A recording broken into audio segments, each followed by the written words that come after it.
Hello, everyone. I'm Georgia Smith, and welcome to the World Bank Group and IMF's State of the Africa Region Seminar. So in considering the main trends shaping the continent's economic landscape, we'll be looking at how best to translate that into real-world jobs, opportunity, and development during one of the most challenging periods for the continent in modern times. I'm happy to say that eyes, ears, and cameras from around the world are tuned in for today's event, and we cannot thank you enough for your participation. The exchange is being broadcast to the World Bank Group delegations and the global audience in English and French with an accompanying live chat. So we heartily encourage you to not be a stranger and send in your thoughts, observations, and questions. You can use the event hashtag of Africa SOAR, that's capital SOR, State of the Region, to keep track on social media or to share moments or ideas that hopefully jump out at you during our time together. So this year, the first of the World Bank Group's Africa Pulse reports released at the end of last month looked at the future of work and particularly what more investment in digital spaces could mean for the continent's economic bounce back from the pandemic. There's also a very immediate focus on how to get more COVID-19 vaccines onto the continent as quickly as possible to reduce the human and economic cost of a second wave of infections. So to share their insights and expertise, we do have a stellar panel of those working to identify and address some of the issues key to the continent's post-COVID comeback and ongoing growth. They'll expand on a number of three themes. I'm just going to introduce them relatively briefly because should you wish to experience their full dazzling biographies, feel free to explore that on the World Bank's site. But cracking on with us today are Her Excellency Vera Esperança dos Santos Daves de Souza, who is the Angolan Finance Minister. Thanks very much for being here. Emma Inamatila Theophilos, who's a Member of Parliament and the Deputy Minister in the Ministry of Information and Communication Technology in Namibia. Ibrahima Guimba Saidu, the Director General of the National Agency for the Information Society. He's also former Minister, Special Advisor of the President of the Republic of Niger. Ousmane Diagana, who is the World Bank's Regional Vice President for Western and Central Africa. Sergio Pimenta is the International Finance Corporation's Vice President for the Middle East and Africa. Hafez Hanem is the World Bank's Regional Vice President for Eastern and Southern Africa. Emeka Nwachinemere is what we're trying to cultivate more of on the continent, an award-winning engineer, innovator, and serial entrepreneur. His latest startup, Kitovu Technology Company, is a 2020 UN Science, Technology, and Innovation winner. We also have Mustafa Cisse. He is the head of the Google AI Center in Accra, where he leads research into foundational machine learning and its abilities to shape societies. And last but not least, we have Albert Zoifak, who is the World Bank's chief economist for the Africa region. So an undeniably accomplished lineup there for you today. But before we hear from those on the front lines of the conversation, a quick word from those at its heart.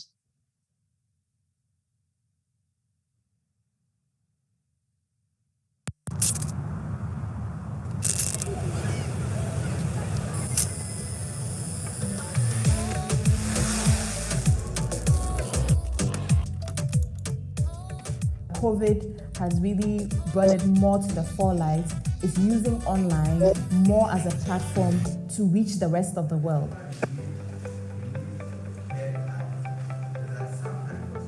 We deal with innovation, digital skills, critical thinking, and problem solving. And how we do this is by teaching children and adults how to code, how to create technology. But we focus mainly on women and girls.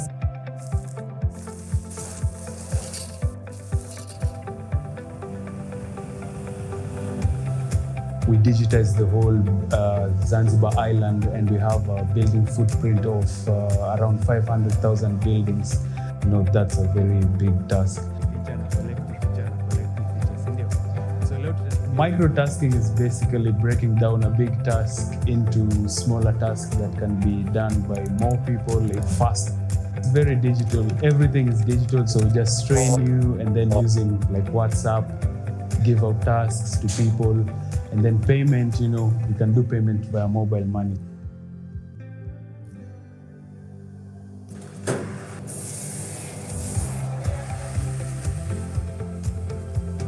Depuis la pandémie, les magasins sont fermés. Pendant que l'atelier, le magasin était fermé, j'ai eu l'idée de lancer ou de développer un site en ligne pour pouvoir introduire les produits qu'on avait déjà. Le site en ligne ou le magasin en ligne permet à ce que nos clients de loin ou de près peuvent toujours accéder à ce qu'on a.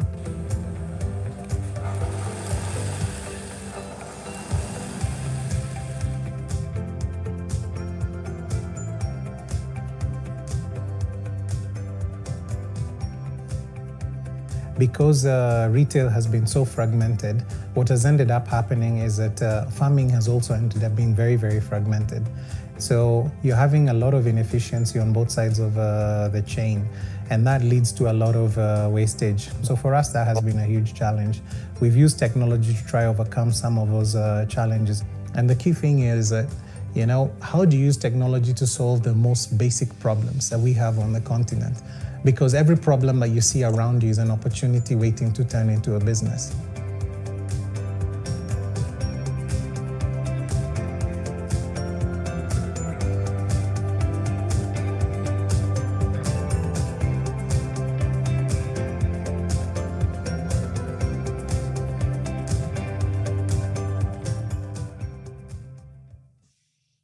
So a look there at how technology and digital skills have really helped move the continent forward despite the drag of COVID.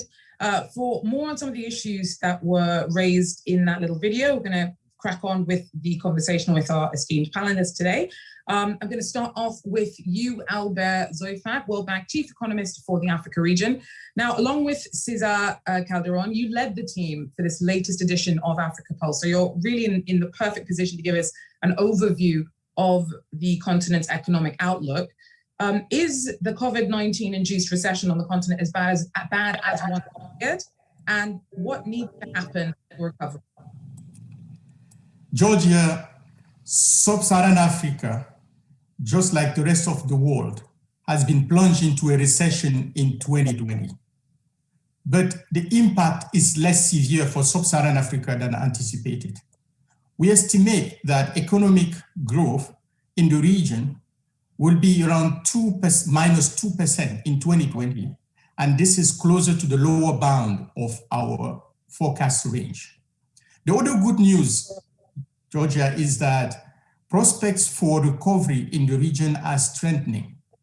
We forecast that growth in the region will be between 2.3 and 3.4% in 2021. In 2022, real GDP could grow between 3.1 and 4.5%, but only if we do the right thing. Mm-hmm. In fact, sustaining growth, economic growth above 4.5% is absolutely necessary for our countries to start rolling back some of the severe damage inflicted to our economies by COVID-19.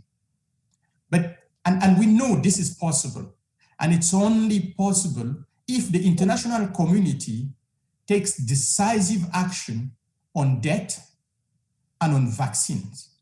But it's also possible only if our countries deepen reforms and make the right smart investment. On debt, the international community must find a solution that avails the much needed fiscal space for African countries to launch their recovery. And this would require going beyond the debt service suspension initiative. The common framework must deliver. And the international community must also stop vaccine nationalism and avail vaccines and financing to African countries. On the reform agenda, our countries must invest in human capital, in energy, in the digital infrastructure and skills, and deepen the kind of reforms that protect the vulnerable population, enhance competitiveness, and create jobs for our youth and our women. Our recent publication, as you mentioned, Georgia, the Africa's Pulse, shows that Africa has not wasted the COVID-19 crisis. The digital economy is positioning itself in Africa to drive the future of work. Most firms have increased their connectivity to digital tools during the COVID crisis in Africa, and more people are using e-commerce across the continent. The countries that have used those platforms the most are Togo, where 43% of the population actually use those tools, South Africa, 51%. And these firms, Georgia, these firms are hiring more Africans, not less, and they are boosting productivity of existing firms and jobs. That's the situation, Georgia. Thanks very much, Albert. I'm going to hand over to you, there, Esperança dos Santos Davis de Souza, Angola's finance minister. Now, we're going to zoom in a bit. We had there a bit of a big picture view of where Africa is at the moment. We heard Albert talking about doing the right thing. Angola is one of the continent's largest economies. For you, Vera, what do you reckon is its role in driving the continent's growth? And what are some of the right things that you believe you've been doing to continue doing so? And picking up as well on that point about debt that Albert raised, how does debt impact your economic progress? Thank you very much, Georgia. The truth, and as Albert mentioned, is that the pandemic was terrible, slowing us down even worse, because we were coming from a recession, and the pandemic hit us hard. Not only Angola, but a lot of continents, a lot of countries and countries of Africa, especially. Of course, because of that, we didn't give up from our reformist agenda. We keep working on reforming and optimizing our legal institutional framework, making sure that we have the proper environment to take advantage of what we have in a good manner, what we have as a demographic dividend, what we have around natural resources. I think Angola and other African countries has important advantage, and we need to keep working on taking the most return from all this. A youth population, a lot of water resources, a lot of different kind of natural resources, and we need to include on that the digital transformation and make sure that we grow, and we grow on an inclusive manner, because that is the only way to create jobs, is the only way to ensure a sustainable path on the debt issues. Of course, it's important initiatives that we are working on with our bilateral and multilateral partners regarding the SSI, regarding the common framework. There are important initiatives, and we put our efforts and our faith on that, and we are grateful because of that initiatives.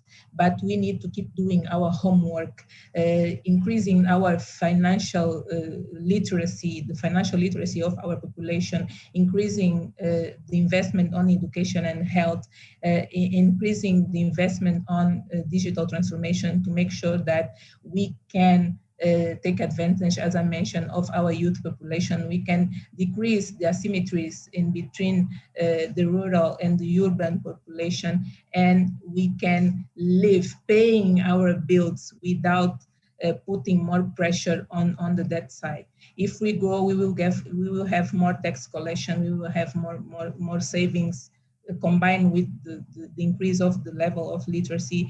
And with this, we will be able to pay more expenditures with money coming from tax collection as compared with the money coming from the financing lines. Of course, to have cheap financial support from our partners, it's helpful while we are driving through this road, but we need to keep focused on doing our homework and creating the proper environment to attract private investment. One of the big pressures on the continent currently is actually the speed at which the vaccine drives are being rolled out, which is extremely slow. Usman Diagana, you and Hafez played a big role in overseeing a lot of the work that went into putting together the Pulse report. With regard to considering the drag created by the slow rollout of vaccine programs, we heard just yesterday calls from African leaders and international health officials to boost Africa's manufacturing capacity for vaccines. For you, how economically important is this question of vaccine availability, and what are the options in terms of tackling it? Well, thank you very much, Georgia, and very delighted to join this very important conversation. I think I would like to start by first saying, as Albert has mentioned, that the continent has shown resistance and resilience to the pandemic, and those has to be sustained because unfortunately, the pandemic continue and they continue to put pressure on the economy, of course, on the life and livelihood. And it also happened in a continent where the conditions were not favorable at all. The health system was very weak, and obviously the access to services like education, for instance, also was very, very weak and very inequitable. So quick and very bold initiative have to be taken. Otherwise, I think the progress that the continent has started to make before the crisis will be lost. So those decisive actions are indispensable. And here I would agree with some of my colleagues, especially at the International Monetary Fund, who are saying that the most important development policy or economic policy at this time is the vaccine policy. I think we should definitely push forward to make sure that this policy is right. And it requires that we support countries regarding acquisition of vaccine, regarding deployment of vaccine, distribution, storage, and obviously training the vaccinator. But in the same time, we need to go beyond just the acquisition. Regarding the acquisition and deployment, etc., what the World Bank is doing currently is helping a country to support programs and projects. I think we are working on new programs for 30 countries for a total amount of about $1.8 billion. And we hope that by end of this fiscal year, all those 30 countries will have their dedicated vaccine project. But as I mentioned, I think when you look at African countries today, we need to learn some lessons from that crisis. You know, only 5% of the continent need of vaccine are produced locally. We know that our continent is very vulnerable to external shock. So here, a quick and very important investment on creating capacity, but also expanding in countries where the capacity exists so that we can produce a vaccine locally should be among our vaccine policy. So this is something that the institution as a group is approaching, and we intend absolutely to invest more on that as we go. So let me stop here. Thank you.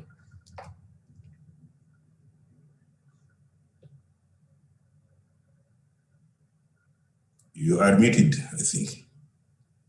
Georgia. Oh. Okay, now we can hear you. Thank you so much. Merci beaucoup. Merci beaucoup. Ousmane d'avoir souligné l'importance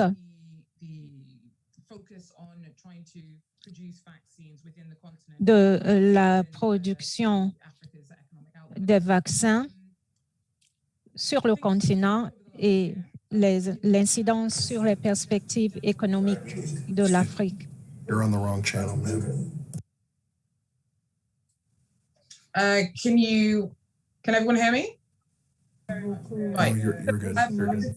Just speaking to you, Ibrahima, it's been a tough year, and a lot of the people who've been writing into the live chat connected to today's event have expressed their worries about what this will mean for future access to opportunities and how it's cost them access to opportunities over the last 12 months or so.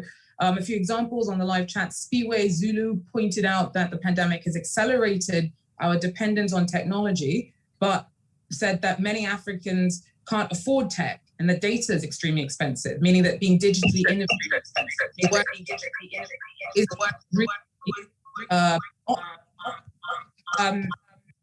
what I'd like to hear from you is your take on how best to work around the challenges posed by COVID-19 in order to protect and keep investing in people and the continent's human capital under the particular constraints of the moment.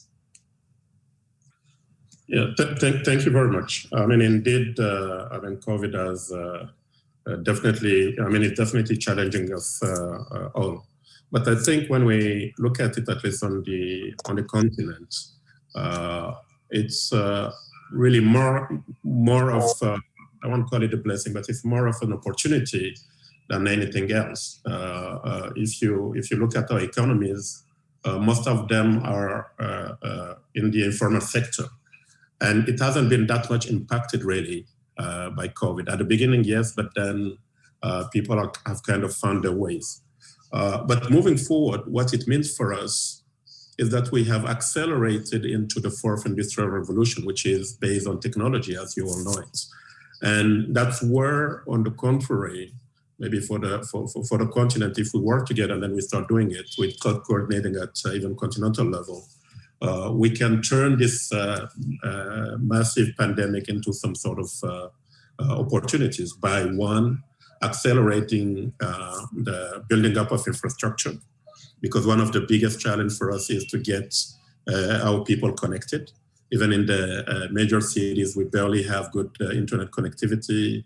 We have energy problems. That's where we need to accelerate. So it has become the priority now, as we have also seen that all the challenges that we're trying to tackle now are somehow connected to ICT.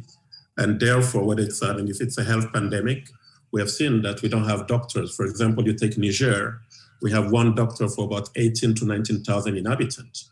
And so there's no way we can address this challenge, using the traditional approaches. So one is really infrastructure. The second one is training. It's really capacity building. We have maybe the advantage of maybe, let's say, having to train people who have not been trained in other skills, so to speak. So they don't need to be kind of reaffected into new ways of doing things. Particularly since the population is extremely young. So for most of the Africans, actually, it's more or less their first job that they're looking for. So we have that opportunity to, while building infrastructure, to train them, to build our capacities, and then to train them in tomorrow's jobs, so to speak, which are ICT-based. The other element that I would like to maybe mention is that it is also an opportunity for the African countries to accelerate through entrepreneurship. We have been talking in the past few years of startups and the like, and we have seen that although the African youth is very talented, they really didn't get the opportunities actually to live off their talents because they couldn't have access to markets. And I've seen that in many countries because we were for some time left alone, quote unquote.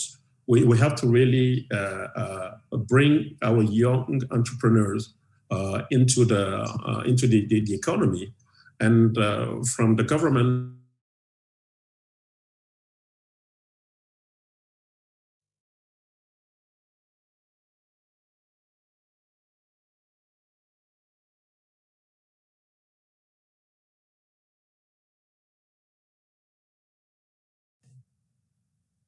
unfortunately, we seem to have lost Ibrahim, which is a real shame because he was just making some really interesting points about giving young people more of a shot at having access to markets and how key a role they play in boosting the continent's training and moving towards investment in digitalization. Hopefully we'll have him back a little bit later. Sorry, I'm back here. So I was talking about infrastructure. Yes, you're talking about so we have seen it live. So even in my office, I mean, fortunately, I have a backup. So I don't know where I left, where I was disconnected. But basically, what I was saying was that we need to focus on infrastructure, on training, particularly capacity building, and also bring the youth into the economy. And that's where government actually can play a role. And in Niger, we have done a bit of that by bringing many startups into developing services for both the government, but also services to the citizens. And if I may, maybe there is also one last thing, which has to do with really change management. So tomorrow's jobs need change management. So this is also an aspect that we need to focus on. Thank you very much. Thank you so much, Ibrahim. It's good to have you back. Okay, so Hafez Ghanem, the World Bank's Regional Vice President for Eastern and Southern Africa. We have seen, as has been touched upon by some of the other panelists, an increase in the use of digital platforms and internet during this year of COVID. But it's still clear that a lot more could still be done. Where do you see investment in digital paying off on the continent, particularly when it comes to more vulnerable demographics like women and girls? Thank you very much, Georgia. And actually, this is a great question because it follows on very nicely from what Ibrahim Asaidu was talking about. First, let me repeat a point that was made in the Africa Pulse, and, which is the importance of digital for job creation. And the fact that in our experience and from all our analysis, the increase in jobs associated with digitalization is actually not just in the high-tech sectors, it is actually in agriculture, in industry, in services. So digitalization affects the whole economy. And therefore, that is why this is so important. So right now, when we look at Africa, there are 2 points that, 2 things that strike us. The first thing that strikes us in Africa is that only a quarter of the population has access to the internet. So that is too low. We actually should shoot for universal access to the internet, universal access to the digital economy in Africa. The second point, which is that this is the youngest continent in the world. And as the previous speakers were saying, this is and I think Ibrahim Asaidu also stressed it, which is this is the continent where the youth is very talented and very capable of using digital and very innovative. So in order to develop the digital economy, we actually at the World Bank, we have partnered with the African Union in a program that we call the Digital Transformation of Africa. And the objective of the program is, first of all, to invest in digital infrastructure, to connect people to the internet, what we call the last mile connection, to invest in skills, capacity building, so that people help our youth actually build digital skills. Thirdly, to invest in digital platforms. Digital platforms for providing government services like education, like social protection, digital platforms like financial that help with financial inclusion. M-Pesa in Kenya is a good example of that. And the fourth area is actually creating the economic and legal and framework to encourage investments in the digital area and in ITC. Now, this actually will have a huge impact on marginalized groups, especially on women and young people, because first of all, the impact on productivity and on wages is very, very important. And we see today, especially women in Africa are mostly employed in low productivity, informal sector jobs. And as we digitalize that, they benefit more. Financial inclusion. Our experience, especially in a country like Kenya, is as you digitalize access to the financial system, more and more women are actually using their cell phone to do financial transactions and are therefore included in the financial system where before they were not included. Access to government services becomes easier. A very important kind of service is the digital ID.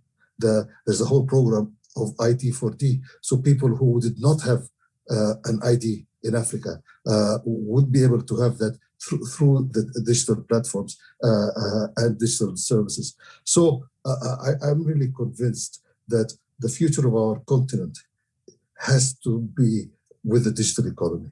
And we need to invest more in that.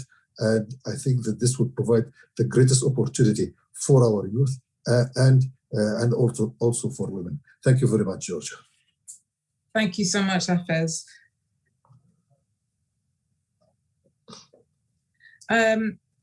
So Mustafa Cisse, head of Google AI Center in Accra, Hafez, Touch and Ibrahima have outlined, quite precisely just the potential scope of the continent truly embracing its kind of digital potential and the importance of, getting everybody on board on that front.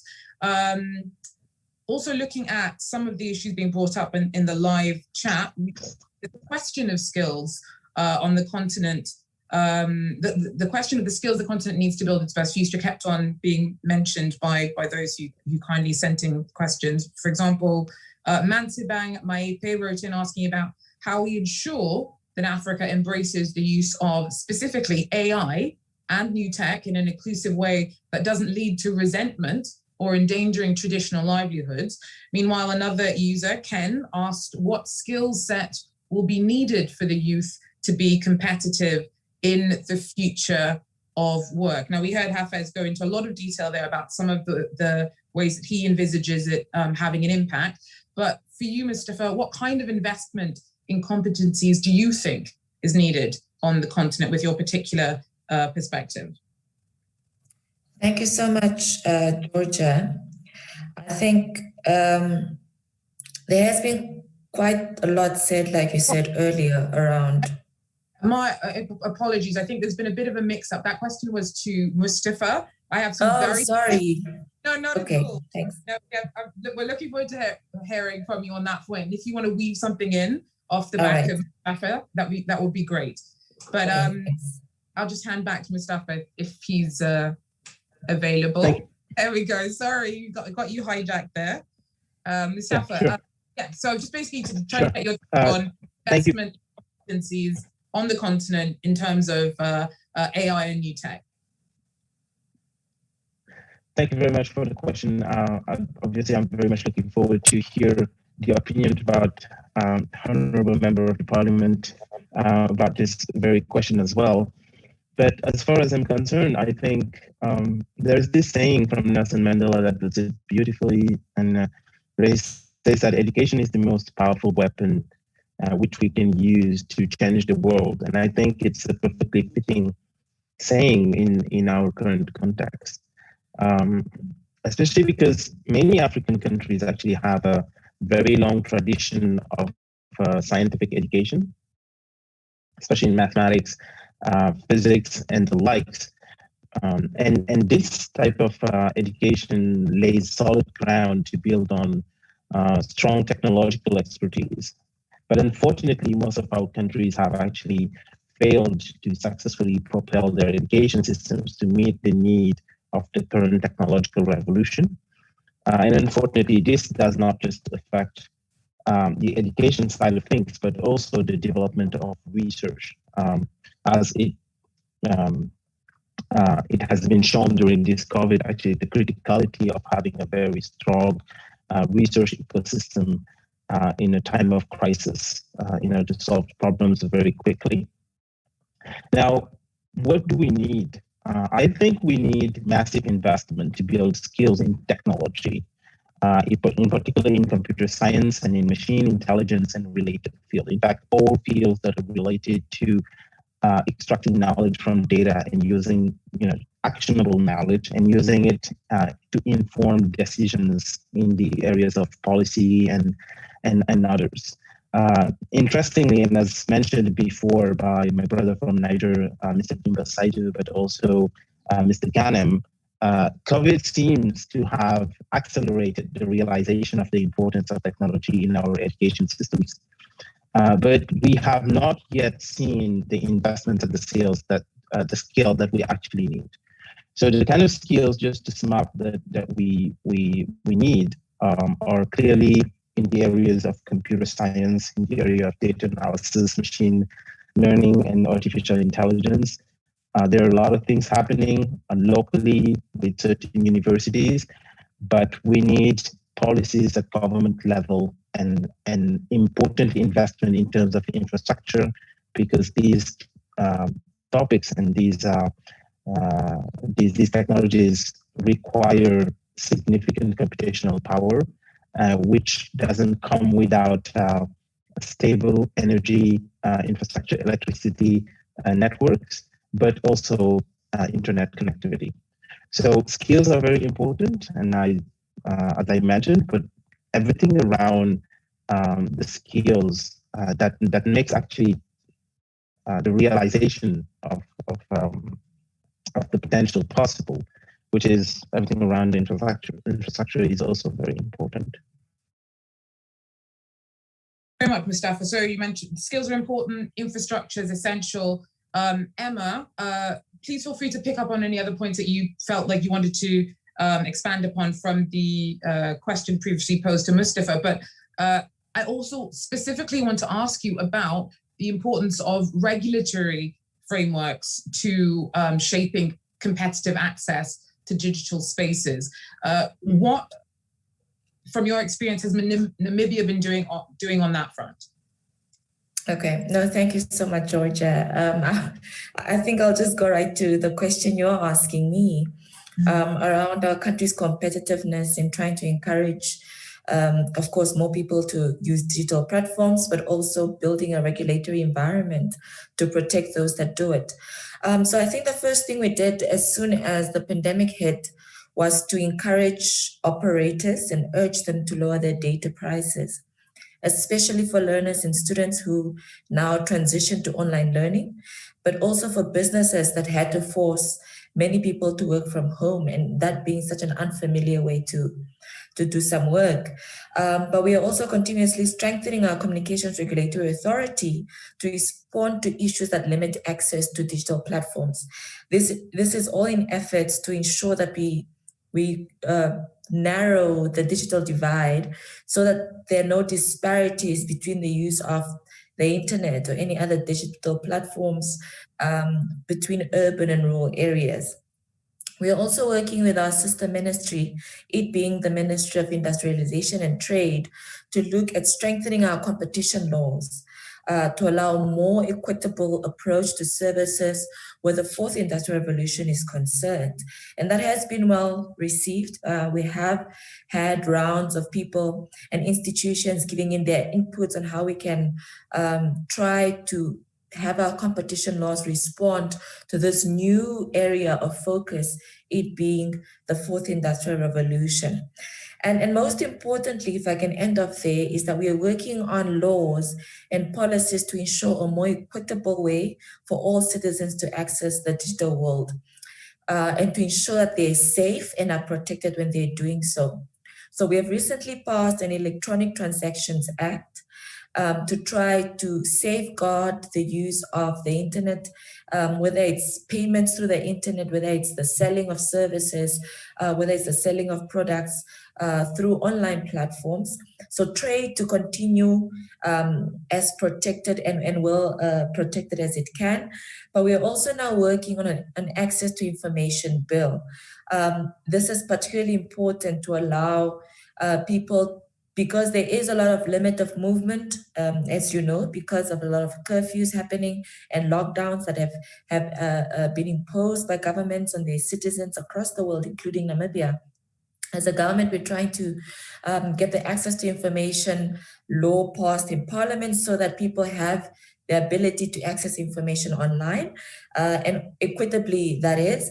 And we're also completing drafts on our cybersecurity and data protection bill. So those are some of the ways we're trying to be up to date with the tasks that we need to respond to. Thank you. Thank you very much, Emma Inamatila Theophilus, the MP and Deputy Minister of Ministry of Information and Communication Technology in Namibia. So we've gone from the government, now we're going to turn to you, Emeka Nwachinemere. As a serial entrepreneur, you've a fair bit of experience about getting new ventures off the ground on the continent and having to adapt to keep your projects moving forward. More generally, we heard there from Emma just some of the efforts being made in Namibia to safeguard the use of the digital space and the internet for ordinary citizens. For you, what are some of the barriers that you have experienced in terms of getting startups off the ground that you'd like to see addressed by governments and the private sector, particularly in light of the pandemic?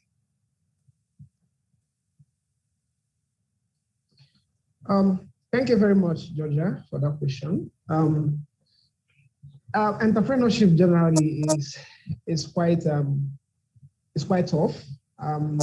It's not easy being an entrepreneur. But I'm not going to look at all the challenges. I'm going to just spotlight 3 key challenges that I think, when addressed, will really go a long way to helping startups make a difference. First is the issue of easy access to financing. In Africa today, the financing gap is about $136 billion per annum. And that's just for formalized businesses. This is not talking about the informal sector. Lots of times, it's very, very difficult for startups to be able to access financing easily. And even when they do, it's usually quite very, very costly for them. So that high cost of finance is a bane to getting startups to really thrive in the continent. And then there is also the issue of policy inconsistencies. So today, you have one policy, and then tomorrow the policy changes. It creates a level of uncertainty. And when there is uncertainty, the capital market doesn't thrive with uncertainty. It makes, it drives up foreign direct investments, which is very, very critical to the sector. And because of some of these policy inconsistencies, over the last few years, we've seen some trends where funders, make startups reincorporate outside the region before they fund them, because let's face it, everybody wants to protect their investments. But whereas it might be overlooked now, we need to look at the long-term effects of that, because what is happening is that African countries would lose future earnings in terms of tax if that trend continues. So we really, the government especially needs to try to understand before they regulate, because the truth is innovation will always lead regulation. It will always be ahead of it. So it's very, very important that careful thought is taken into consideration when regulations are proposed. And the third one is generally the tough business operating environment. There needs to be reform in the judiciary to make it more easier to enforce contracts. There needs to be investment in infrastructure. As I touched on before, the cost of financing is quite very, very high, and that makes things quite difficult. Now, SMEs, they are generally said to be the engine and drivers of the economy, and that's very, very true. You know, to put that in perspective, over 90% of all businesses are SMEs, and they contribute about 50% of all the GDP in Africa. So care and effort should be taken to make sure that they are thriving. Going forward, it is important that every stakeholder, the government, the private sector should collaborate. We need to create responsive educational systems. We need to formulate policies for the digital economy. We need to expand digital infrastructure and then optimize public-private cooperation. If we do all this, it will enhance the chances of Africa and African youths in preparing for the digital economy and the future of work. And the long-term implication is that it will also position us to be able to achieve the African Union's Agenda 2063, to really transform Africa into a global powerhouse and see that happen in our lifetime. Thank you. So you were speaking there about the importance of public-private cooperation and the role that every stakeholder has to play in terms of transforming the continent. Sergio Pimenta, I'm going to come to you now. You're the International Finance Corporation's Vice President for the Middle East and Africa. Do you think that the private sector is doing enough to take advantage of opportunities on the continent? And what can the IFC do to support more and better investment in Africa? Thank you very much, Georgia. And it's a pleasure to be here with all these distinguished panelists. Let's first say that the private sector, is really being impacted very heavily by what's happening with the COVID-19 pandemic. And the private sector, given what's happening, is doing really what it can, given the circumstances, to really contribute also to rebuild post-pandemic and post-crisis. We also have to realize that the conditions for private sector development are quite different from across the African continent. Before COVID, this was already the case, and we could see that there was quite a lot of progress that was made to find solutions in many African countries. These solutions that have been put in place can also help accelerate the recovery from the pandemic. But we have to be realistic that different countries are facing different circumstances. And in particular, the more fragile and highly indebted countries are in a more difficult situation. But when we look at the future, now more than ever, the private sector is needed to help find development solutions and reduce poverty in Africa and really help the region build back better from COVID. We all know that the governments cannot provide all that is needed to recover, and it's really by building the right alignments of what governments are doing and private sector is doing that we can have a better recovery after this pandemic. I think we have to look at when we look at the opportunities for the private sector. Where are they? And we've heard quite a lot of the panelists mention some of the key areas where I do see opportunities that the private sector can support. There was a lot of references to the digital economy. This is such an important part of the recovery and such an important part of today's economy in Africa. Whether it's climate smart agribusiness, whether it's on the e-health or e-commerce or different aspects that are needed. But so on, you're also asking also what on the IFC what we are doing, and we are really taking a strategic approach to help Africa transition to this after pandemic new world in which we will all be. And one of the areas that we had started working on before the pandemic, and that is, I think, today very relevant, is what we call working on what we call the upstream, meaning the preparation of projects that actually don't exist, not just being here to finance projects that already exist, but working with other stakeholders, with governments, with the World Bank, with other development partners, and with the private sector to create new opportunities, to create new markets that we can then bring in private sector solutions to help reach development goals.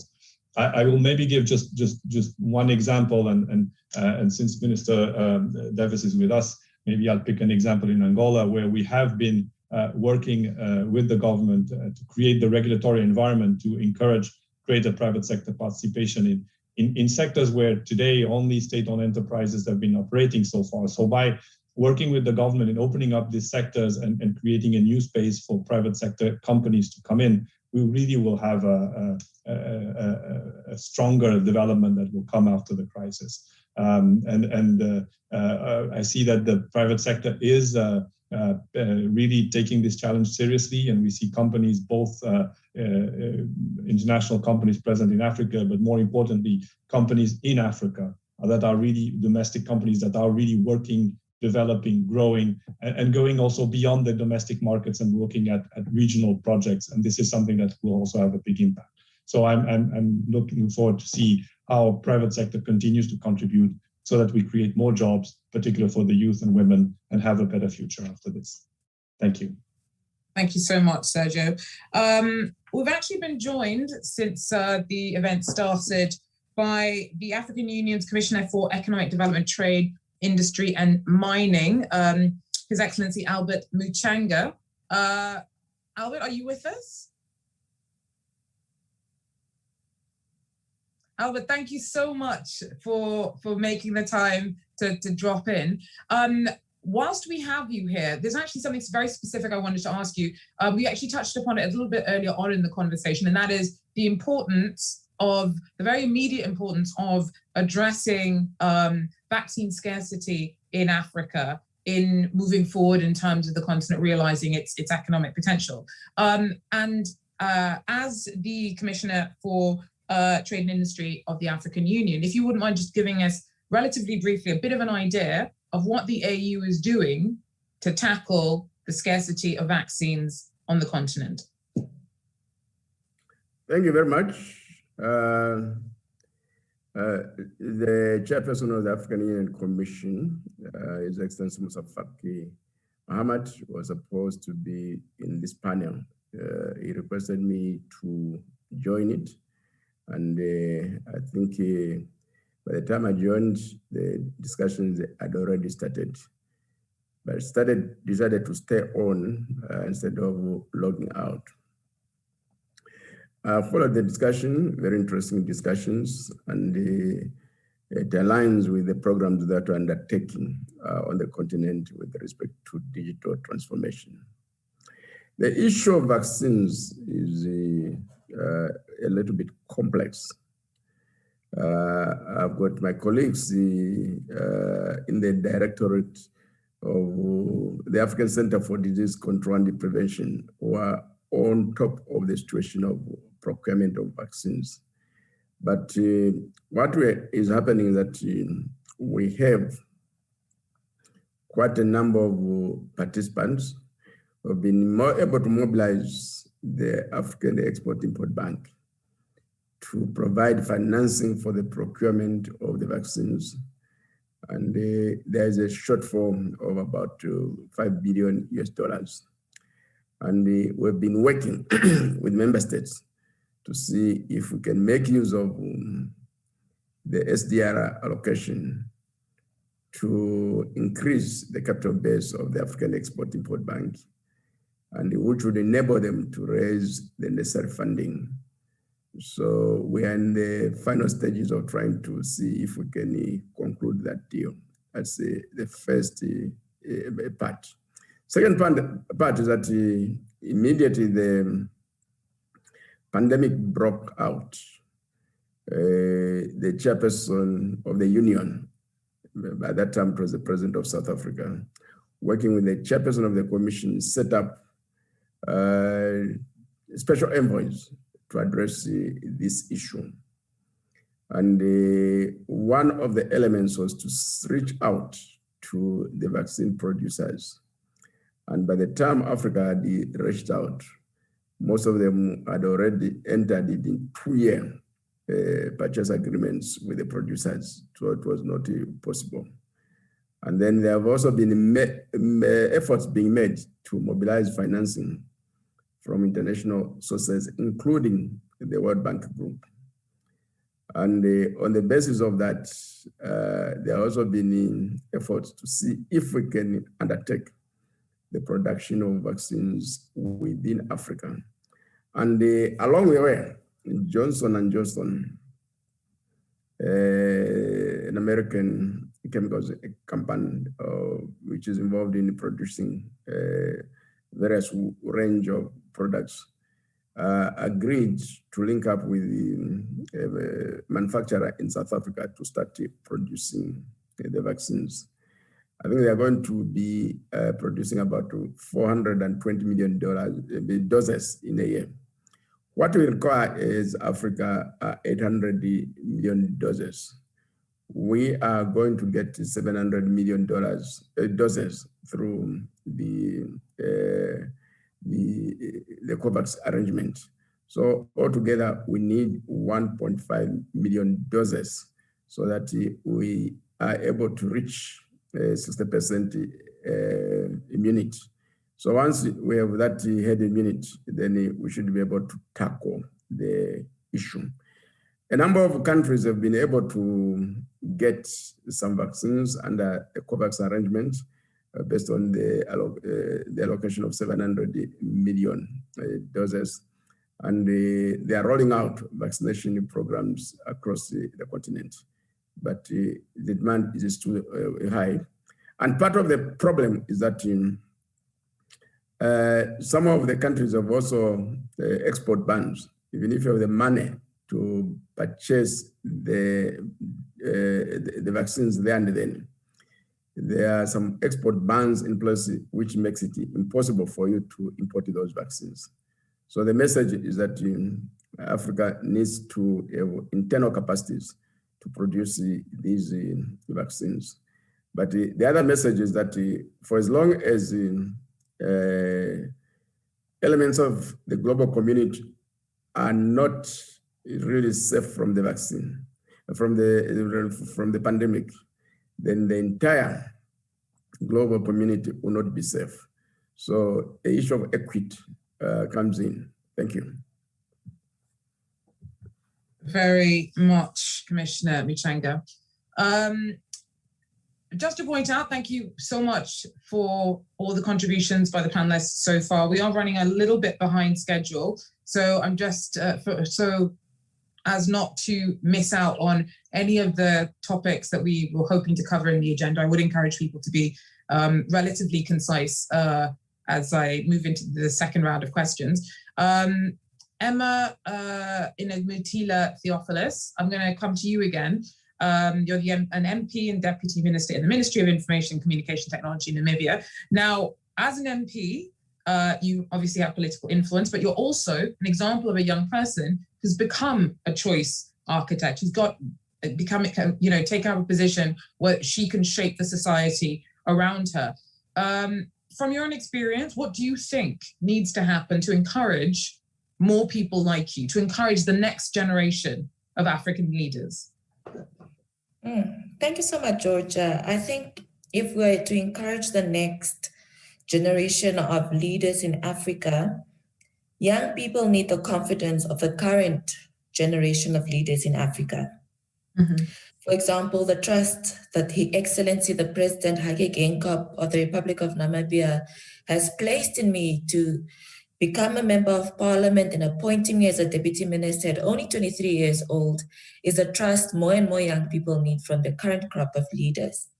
Secondly, I think we need an enabling environment through policies and laws supported by the necessary funds, through public and private partnerships to support young people who are creatives, who want to go in the field of academia, who want to run startups in all sorts of fields, who want to become young entrepreneurs. We need those necessary policies and laws, but also the enabling environment through funds to make those a reality for them so that they're able to not only create their own jobs, but create jobs for other young people.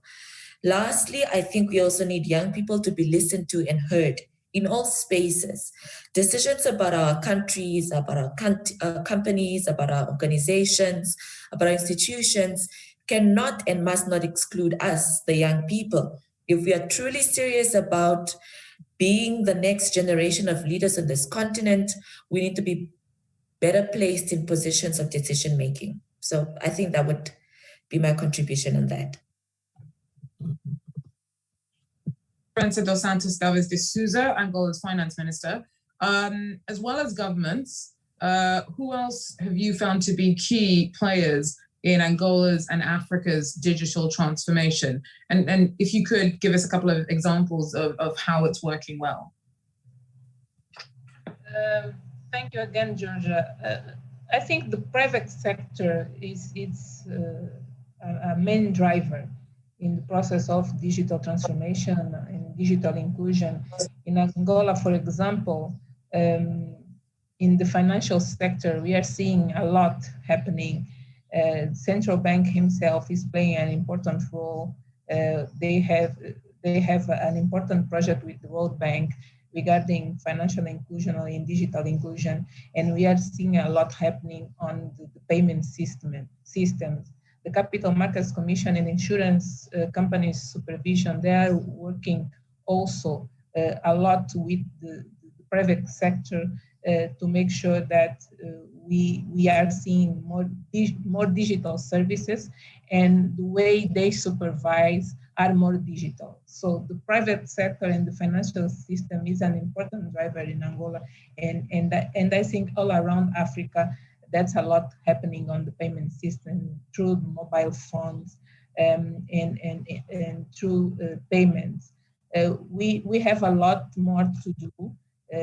In Angola, the government himself, it's an important driver. We are doing our efforts to interact, to integrate more the systems in between the public institutions.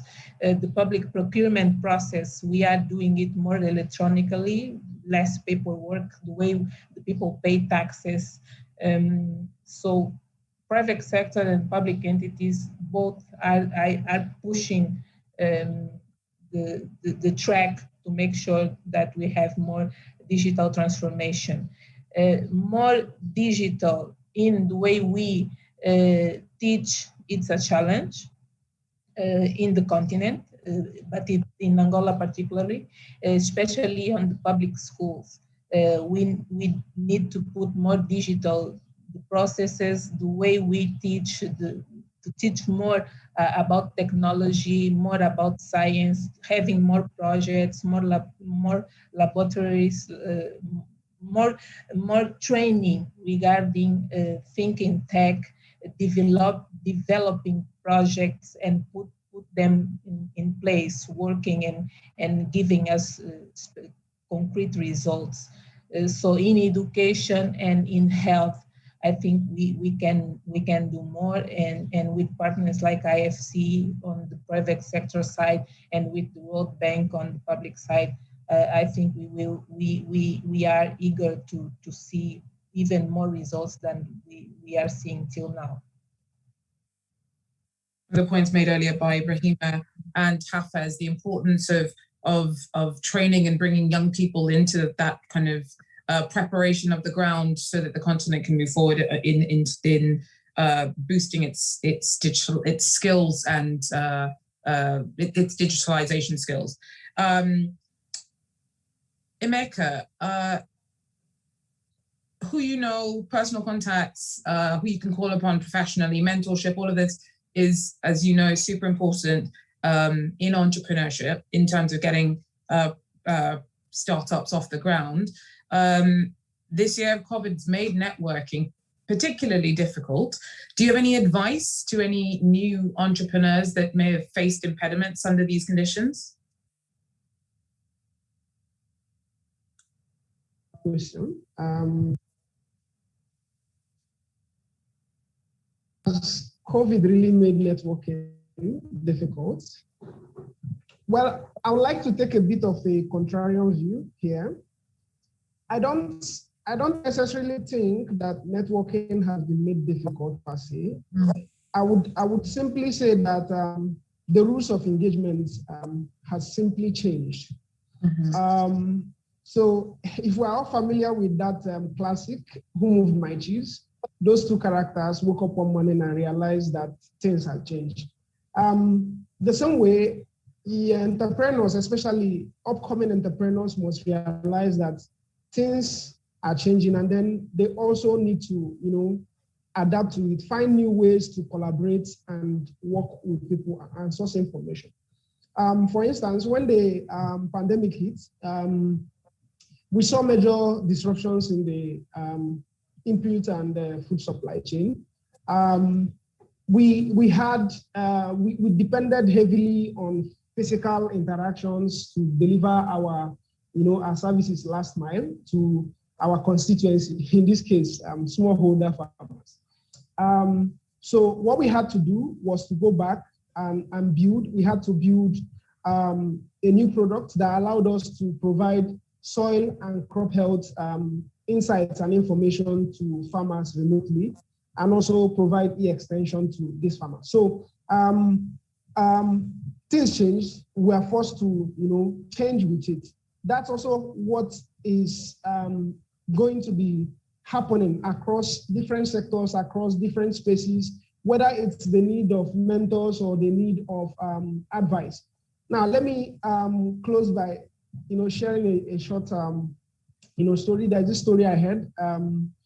This young woman was in a room and the daughter comes in and says, life is hard, things are changing, I don't know what to do. And the mom doesn't do anything. She just walks into the kitchen, puts 3 pots on fire, and then puts egg, carrots, and coffee in all of them and allows it to boil. And then the egg hardens, the carrot becomes too soft, and then the coffee completely transforms. Now, without saying much, she conveyed to the daughter the message I want to give to young entrepreneurs like me. Things are going to continue to be in a state of flux. Things will keep changing. The only prerogative that we have as young people for our businesses, for our future, is to adapt or die. Thanks very much, Emeka. Ibrahima Gwimba Saidu, Director General of the National Agency for the Information Society. Popping again back to the live chat submissions, we had one woman, Bushra, who very simply asked, what will the future of work look like, particularly for those who struggle to get degrees and go through higher education? So what is your take? Looking at Niger, is this something that citizens themselves can help define? I mean, the future of work, particularly when it comes to the digital sphere? I mean, yes, definitely to some extent, of course. Listen, we're the youngest country on earth. As I indicated earlier, COVID has kind of really accelerated, let's say, the digitization of the country. And so what we're doing here is it's not only creating jobs, but how can we have sustainable jobs? How can we make sure that whatever we deploy actually will stay? And the best way we think in doing that is by bringing actually the citizens from the very beginning. They have to be part of even crafting the solutions, as they need to take ownership. That's what we believe is going to help us sustain the job that are going to be created. So we're having a sort of a partnership approach with both government, local communities, and private sectors. And in the private sector, we're really starting and implicating the most SMEs and startups possible. And to take, let's say, the citizens' input into more account, we're setting up what we call community digital community centers. These are training facilities. It's really just containers that we're setting up for digital training, where we bring kids who have been out of the school system, where we bring also local communities, usually it's women who are into agriculture, and we bring also people with disabilities and work with them, in coming up with solutions and jobs where basically they will be the main players in those. We're launching soon in the next few weeks or so a volunteer program for ICT. What we will be doing is sending the youth into remote areas for a few weeks assignment, where they will be providing training to citizens locally, but where they will also going to be our kind of envoy in those areas to really better understand what are they looking for in the local communities. Yes, we are connecting those communities.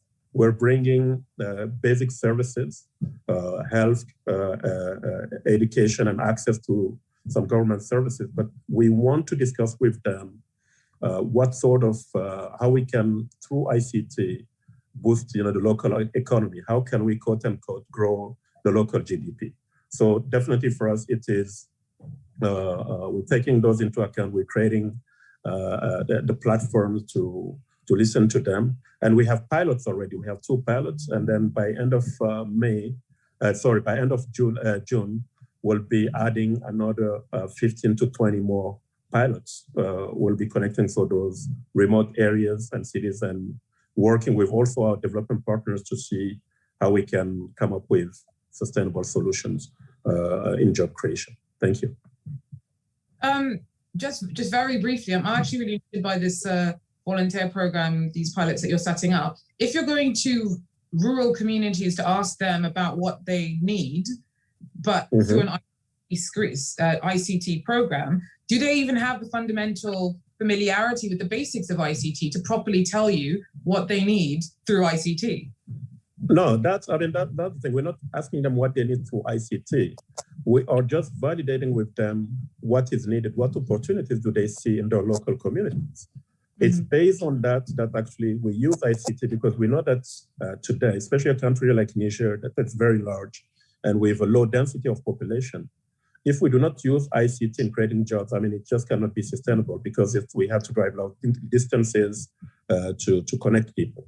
So what really is important in the conversation is to understand what sort of competitive advantage they may even have in the village, or what are really the key opportunities that they see. And then we then, based on that, that's why we even bringing the startups with us.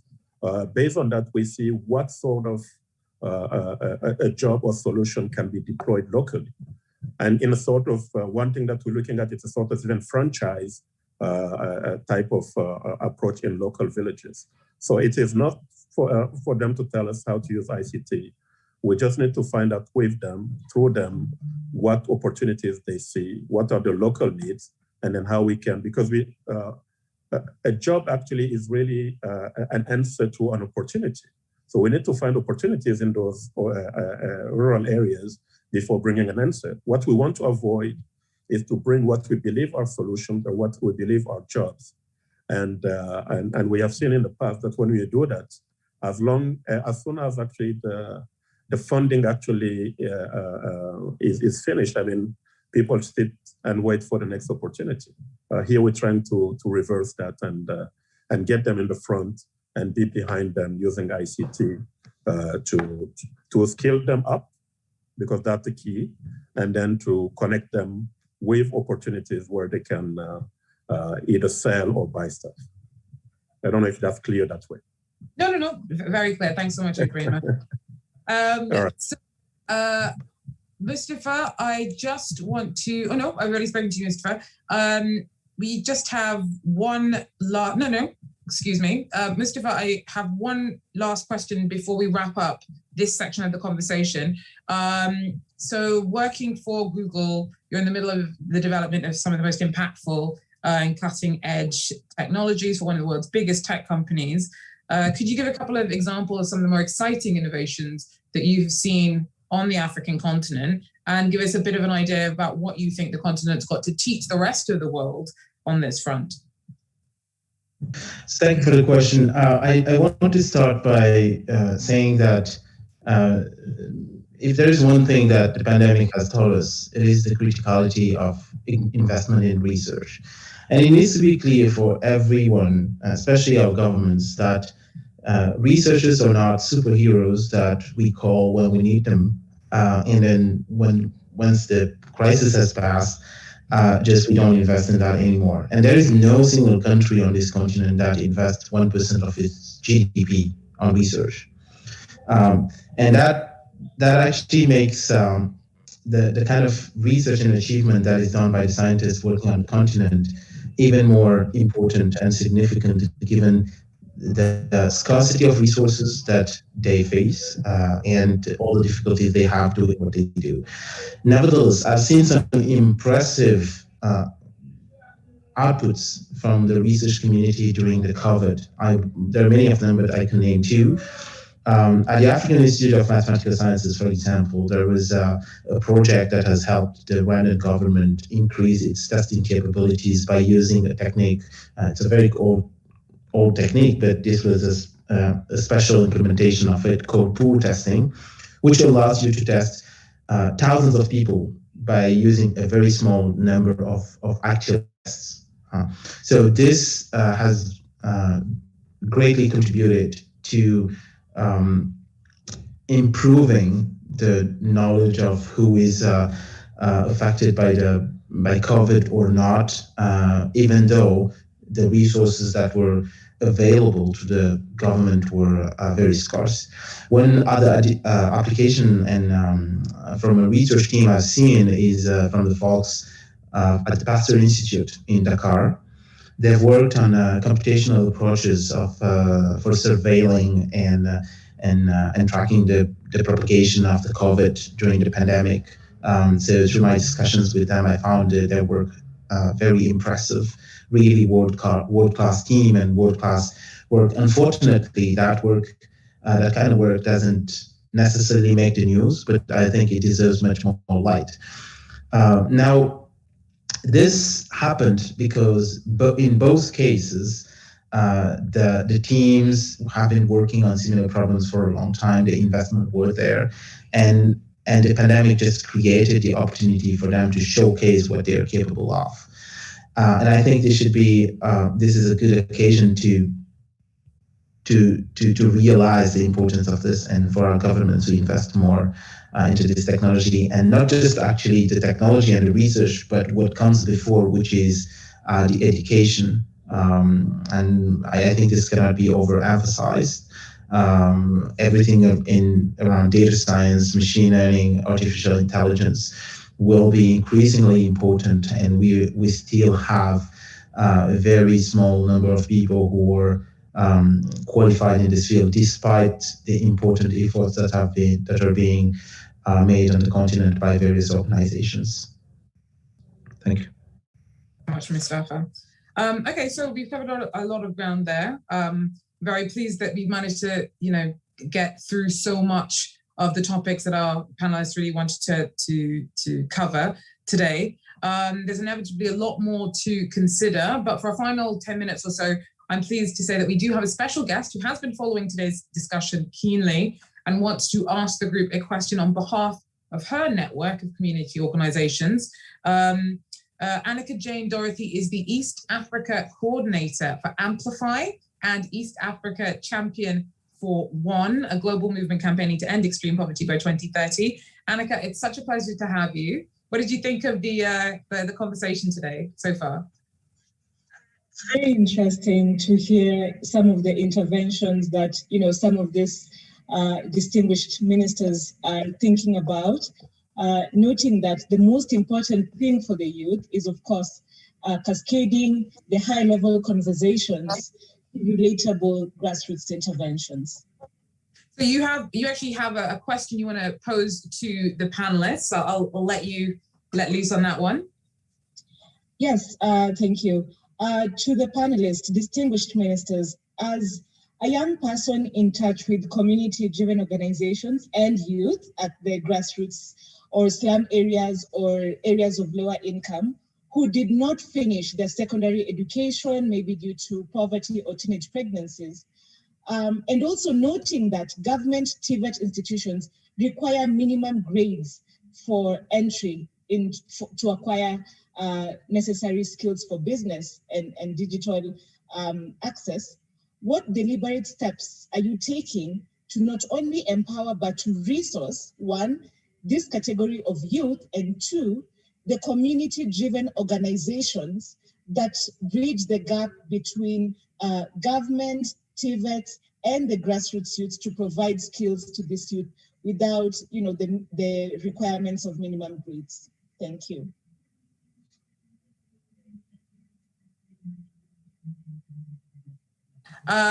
So unfortunately, as we are running a bit tight for time, I'll ask everyone to, in about 1 minute or less, try their best to use Annika's question as a jumping off point for their final thoughts for everyone here today.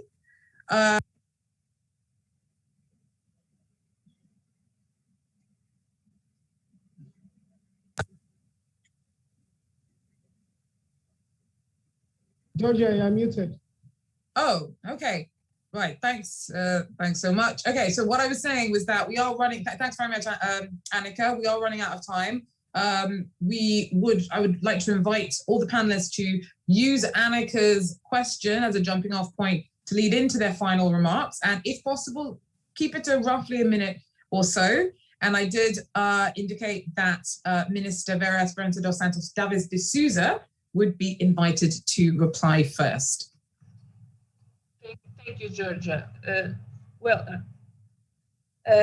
It's a very challenging question, but needs to be addressed. And thinking about my role, what I can say is that I'm doing my best to make sure that all the resources that we are collecting, that we are getting from the taxpayers, from our bilateral and multilateral partners, are well used to make sure that the asymmetries are reduced in between the people that have access to information and the people that do not have access to information. We have some parts of the country that are isolated. They can even move from there. So we are doing a lot, making sure that the country is interconnected, that our young people, that our children can have access to school, can have access to internet. It's challenging. It's a huge investment, but we are making each step to decrease those asymmetries. It's true that it's not possible for us to do the same. It's not possible for us to have the same capabilities, but at least that we can optimize the potential that each children, that each young people has. And this is only possible if the country is interconnected, if the people have access to school, and we are dealing with digital inclusion. Thank you very much, Minister. Minister Theopheles, Emma Inamutila Theopheles, your final remarks, please, in response to Annika's question. Thank you, Georgia. Thank you, Annika. I think in response to your question, as a ministry, we're trying very hard to try to get as many organizations that teach people how to code, in the use of ICTs, digital platforms. There's so many ways now where people do not need an education to make an income from the internet. And we're trying to encourage those platforms so that young people get the necessary skill sets through almost zero registration fees or zero investment in such skills, because there can be offers of courses online that are free that can be made available to them, or through tutors that they can be done on even platforms like this, Zoom or Microsoft Teams and so on. And we're trying to connect with those institutions and organizations of young, technically inclined young people to give those skills to other young people so they're able to learn those skills and make an income for themselves. So in respect of technical skills, that is where we are at as a ministry. And my final words for this panel will just be that there is a lot of work to do, but I think with concerted efforts around public and private partnerships, we're able to realize the fourth industrial revolution on the African continent much sooner than it is anticipated. Thank you. Thank you very much, Minister. Director General Gwimba Saidu. Thank you very much. So for us, maybe I would like to give two examples. One, it's around really skill the youth of, as I have indicated. We have set up a coding academy called Code Local. The first cohort actually is just graduating in a few weeks. And with the second cohort, what we're doing, we have raised some funds to bring people from rural areas, a sort of affirmative action. So there are people coming from the rural area. There is also a certain number of people with disabilities. And there is also bursaries that are given to girls and women. Our target is to train 1,000 coders within the next 3 to 5 years and 400 women out of that. So that's number one, it's concrete. The Coding Academy is up and running. And to get into the academy, the only thing that you need the only skills that, let's say, that are needed really for you to be, to know how to read and write. That's basically it. We're not requesting any diploma or so. We will be launching soon also a drone academy, same principle, because we believe that these are really will lead people to jobs, especially in a country like Niger, in agriculture and so forth. So this one is going to be launched soon. And the third one is the community centers that I indicated earlier. We're deploying them. We have already 2, and we're offering free training. And there are specific courses that communities are taking, community members are taking. So that's one. And then the second aspect is connectivity. That's what we're doing with the World Bank through the Smart Village program, where basically we're bringing connectivity into the most rural areas, and through those provide services, and then again, provide training to communities. So that's the 2 key let's say, initiative that we're driving to address actually the question that has been just raised. Thank you very much. Thank you very much, Director General. Vice President Usman Diagana, I'd ask you to give us some of your thoughts about what you would be able to do to make digital opportunities as inclusive as possible, and also any final thoughts you have for all of us with you today. No, thank you very much. And I would like really to recognize the extraordinary effort that the policy makers and around the table that are making. I was really very pleased to hear the initiative in Niger, in Namibia, or in Angola. I think their effort in promoting, investing in, and expanding inclusive digital economy is absolutely the right way to go. With the pandemic, we have seen an increase in the use of digital technology, which are helping to create a new job and making existing job more productive across Africa. And this is actually the response to the question that our young colleague had just asked, because this technology help increase employment opportunity for people at all skill and education level, and the benefits are certainly not limited to the privilege. So digital economy has unique potential to be an equalizer and also an accelerator, especially toward accessing to services. So as far as we are concerned, we are working with country to address digital infrastructure gap and make the digital economy more inclusive by building skills for all segments of society, which are essential to boost the digital technology and generate more and better job for the men and women of Africa.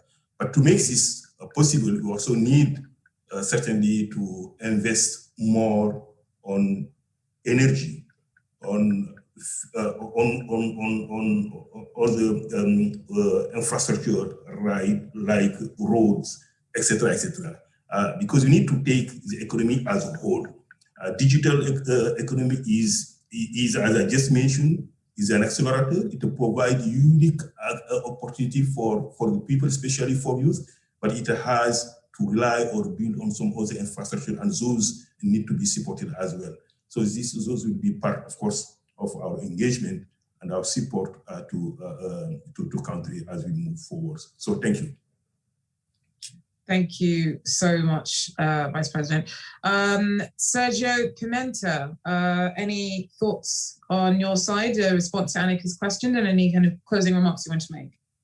Thank you very much. Look, I would say that really Africa's youth is the future of the continent. And we, as we heard earlier today, I mean, about probably 11 million young people are expected to enter the labor market every year for the next decade. So we really need to create the opportunities for all of them.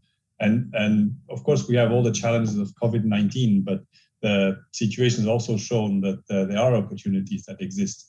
Particular, and there's been a constant theme of this panel.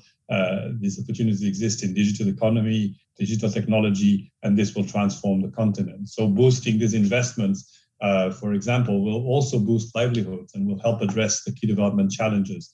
I'm sure this will unlock new pathways for economic growth, for innovation, for job creation, as well as access to services that otherwise are not possible.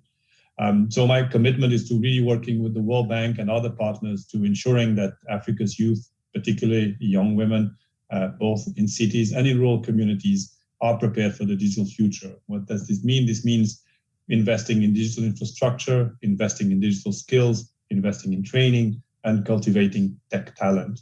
So let me just give one last example. In Ethiopia, IFC has supported Jibeya, has invested in this company, and that company has trained over 500 young software developers, many of whom are women. So this company is providing seed funding to about 30 graduates to pursue their own digital ventures. Very exciting example, and I'm looking forward to replicating it in many other countries. So digital economy, digital technology will transform Africa, and the youth will be the drivers of this transformation. So our role is really to provide the support that they need, and we are very committed to do so. So thank you so much for this opportunity to be on this panel. Thank you so much, Sergio Pimenta. Hafiz Hanem, World Bank Regional Vice President for Eastern and Southern Africa. A few words from you on how you and your sphere of influence might be able to make digital opportunities as inclusive as possible, and any other remarks that you'd like to make to those of us here today. Thank you, Georgia, and thank you, Annika, for your question, which I think is very important. And what struck me listening to the question is something also that both Usman and Sergio mentioned, is the importance of job creation in Africa. We need, you have to think about it, we need to create about 1 million jobs every month on the continent. And that requires a total transformation of African economies. And I usually I often talk about leapfrogging. We need to leapfrog and catch up with the rest of the world very quickly. And I would say there are three things that we need to do, three areas that we look at. The first area is the whole regulatory framework for digital and the rest of the economy. In many of our countries, even countries where the infrastructure is there, the cost of actually getting internet connection is very high. In many of our countries, and I'm not going to mention country names, but I've been to cities in Africa where cost of connecting to the internet is higher than in Washington, D.C. So this is because of monopoly. So we need to make sure that there is enough competition, that the cost of accessing the digital economy becomes low, so that our youth are able to connect to it. The second, so regulation is the first area where we need to work. Second area, as mentioned by everyone, is the importance of investing in the infrastructure. Digital infrastructure we talked about, but we also need to connect to electricity. You cannot run computers and phones without energy. And more than half of Africans do not have access to electricity today. The energy access is only at 45%. We must, as I said before in my first intervention, that we should aim to have universal access to the internet by 2030. We must also have universal access to electricity by 2030. And this is not just a dream, it is doable. Why is it doable? It is doable because there are new technologies in solar, in wind, and Africa has a lot of solar and a lot of wind, and the cost of getting into those new technologies is much lower. Now we can have off-grid solutions, mini-grid solutions. So it is an area where we need to invest. So that is the second point that I would like to mention. The third point is on human capital. Everybody talked about skills. When we look at the human capital index for Africa, it is lower than the rest of the regions of the world. And I would argue that an important reason for that is that has to do with women's empowerment. We have a huge problem of child marriage, young women, very young women who do not complete their education and who start having children too young. So we have stunted children. 1/3 of African children are stunted. We have women who do not have access to education, to skills. So if we want to really improve human capital and human skills in a sustainable manner, we have to work on empowering African women. We have to invest in girls' education, and we have to keep the girls at school. We have to fight child marriage, teenage pregnancies, all of those things. We have to provide women with job opportunities, with access to economic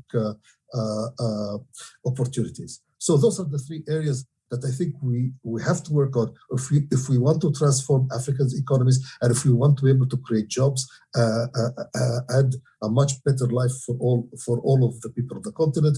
The regulation, investment in infrastructure, especially digital and electricity, and human capital, and especially the focus on women's empowerment. Thank you very much, Georgia. Thank you so much, Hafez. Thank you for those words. Emeka, I'm going to ask you as well, what in your sphere of influence can you do to make sure that as many people as possible have equitable access to digital opportunities? And if you have any other final ideas that you want to share with us, please do.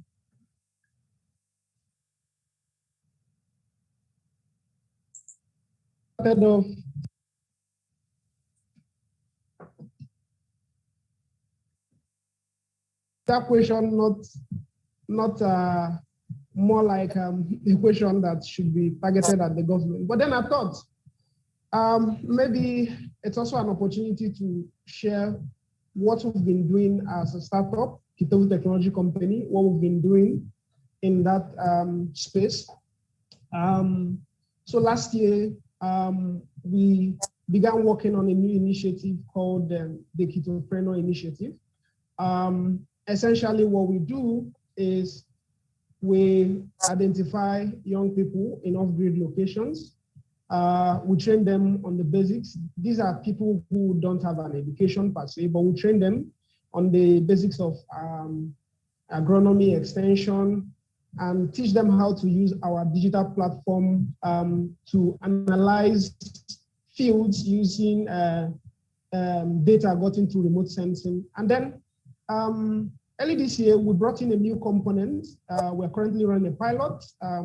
We set up a farmer service center, a hub that has an internet connection where the Kitopreneurs we're working with can operate from. So they can go with our platform, collect the necessary data they need to collect without internet. And then when they come to that base, they are able to get all those data uploaded securely to the cloud.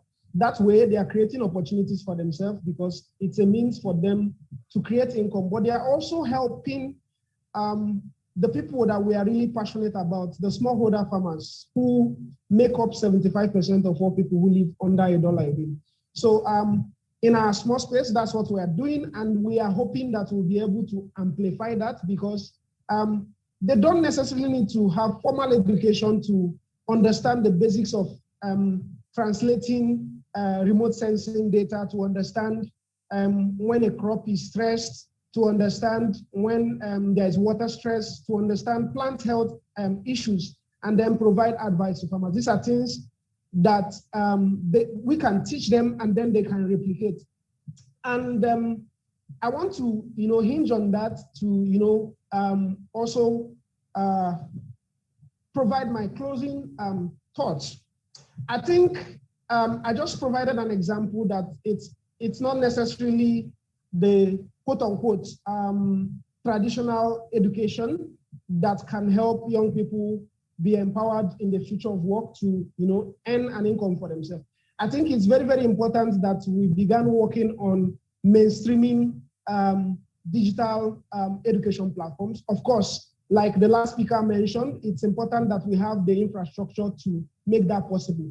But when we are designing the curriculums for these digital education platforms, entrepreneurship and digital skills needs to be emphasized, because by 2035, over the larger proportion, Africa is going to have much more young people joining the workforce than the rest of the world combined by 2035. Now, that can either be something important, something that can make Africa, give Africa the latitude to, leapfrog a lot of things, be the go-to space for the world's skill needs, or it can become everybody's worst nightmare if we don't give our young people the skills and what it takes to thrive in the future of work. And whether it's going to be a nightmare or it's going to be an experience that we're going to celebrate, it depends on the steps we, not just governments, but the private sector, donor agencies, development finance organizations, the steps we decide to take today. Thank you. Thank you so much, Emeka, there, just setting up for us a little bit about what's at stake in terms of giving Africa the skills it needs to embrace and capitalize on its digital future. Moussa Cisse, what would you like to say in response to Annika's question and any other final thoughts that you have? So thank you. I just would like to take it from where Sergio left it, which is about cultivating talent. 3 years ago, we created what was the first graduate program in artificial intelligence in Africa, the African Masters of Machine Intelligence at the African Institute of Mathematical Sciences. Since then, we've had over 10,000 applications from students all around the continent wanting to join the master, and we've already graduated close to 150 of them coming from 23 different countries, 40% of which are women. This was possible thanks to the commitment of many scientists around the world, but also the funds that we received from private sector companies, including Google and Facebook and other companies like that. Now, today, I'm trying to help other universities on the continent put together similar programs in their curriculums. But what clearly is a hurdle towards having this kind of programs globally, generally available across the continent, is two things. One is funding, which they don't receive most of the time from the government. So I think it would be great if organizations like IFC or World Bank or similar organizations help universities put together programs like this, because this will be critical for the future of work in Africa. It's about skills and data-related skills, CS-related skills.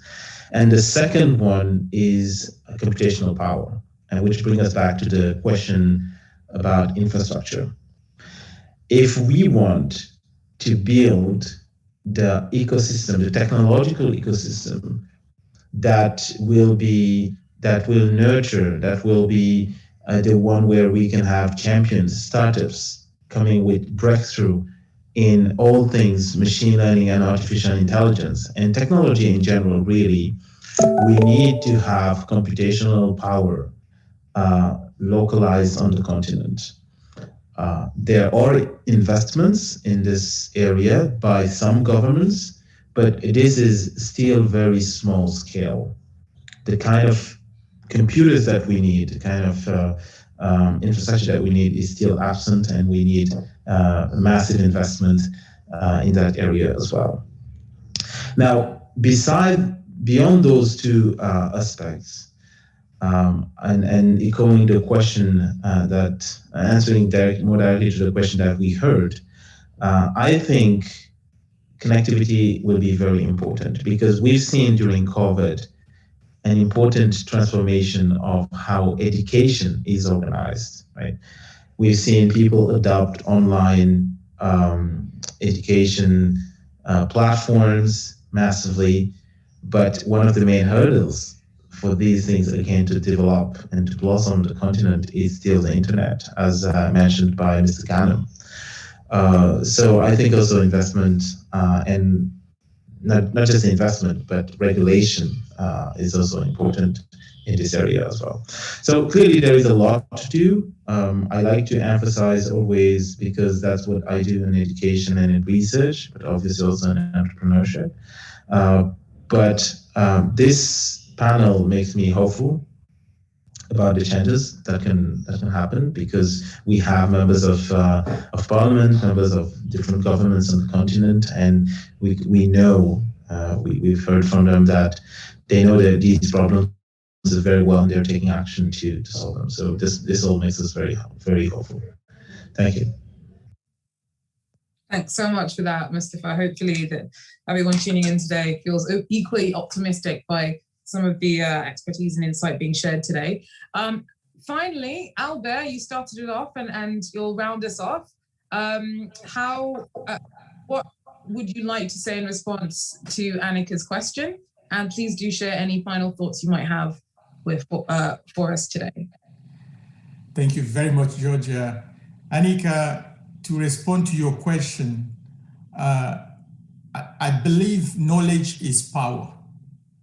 And in my sphere of influence, I will continue to strive to make data-driven policy advice available to our governments so that we can better manage our economies and create the fiscal space needed to invest in our underprivileged communities and invest in our youth, especially our girls. I would also want to continue striving to equip our youth with the kind of knowledge that would make them see all the constraints we have in Africa as business opportunities and seize the opportunity of the digital to turn them into income generating activities. In closing, Georgia, I would say that this panel has further demonstrated, and there is a clear consensus here, that the future of work in Africa will be heavily influenced by the digital economy and the kind of smart investment our economies, our countries do. Fortunately, Africa has seized the opportunity of the COVID crisis to really accelerate its digital transformation. But moving forward, progress will depend on how we unleash the potential of our youth. Georgia, only 3% of the African population is above 65 years old. Yet, I would leave it to each of us to find out what is the average age of our governments and our parliaments. We should give the African youth a chance. And we have seen on this panel examples of that youth really taking the bull by the horn and making changes in Africa. So my take is Africa is already transforming. Let's unleash the creativity and the dynamism of our youth. Thank you. Thank you so much, Albert Zofak. Some very hopeful final words from our final panelist in today's event. Thank you, everyone, for joining us today. Thank you all. Thank you for everyone who took the time to write in with your questions, who's helped us together examine some of the multifaceted key components to be implemented, to be considered on the continent's road to recovery from a particularly turbulent year. I think the consensus is that the outlook is good, but it could be better and depends on work on every front and seizing the opportunities offered by the digital space, by supporting the youth, by making sure that maybe traditionally marginalized demographics, women, girls, are giving the opportunity and the training and the education and the attention that they need to really be able to contribute to the continent's, to unleashing the continent's potential.